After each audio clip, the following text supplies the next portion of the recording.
In today's video, I'm going to show you how to connect Google Forms to your website. Whether you're collecting customer feedback, taking online registrations, or you simply want an easy way for visitors to submit information directly through your site, this simple step-by-step guide will walk you through everything you need to know. First, open Google Forms in your browser and create your form just the way you want it. Add your questions, adjust your settings, and make sure everything looks exactly right before moving on. Once you're done, look for the three dots in the top right corner of the form.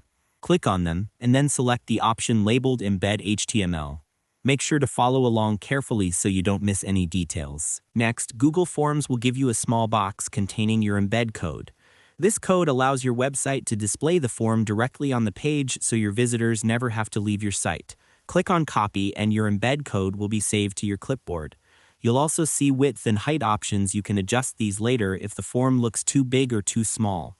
To make the process smoother, here are a few quick tips. Make sure your form is set to accept responses, confirm you're logged into the correct Google account, and double-check that your website builder allows custom HTML blocks. Doing this beforehand can save you time and help prevent unnecessary issues.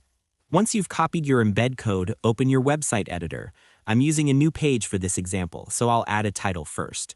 Now click on the plus icon to add a new block or widget and search for HTML.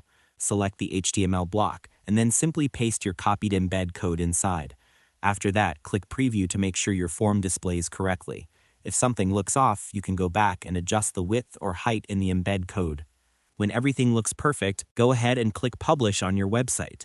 After publishing, visit the live page to confirm that the Google form loads smoothly and is fully interactive. It's also a good idea to submit a test response to make sure everything works without interruptions. And that's all there is to it. By following these simple steps, you'll be able to connect Google Forms to your website easily and efficiently. Thanks for watching, and I hope you found this tutorial helpful. If this helped you out, feel free to share it with others who might be facing the same issue. Why not make someone's day easier?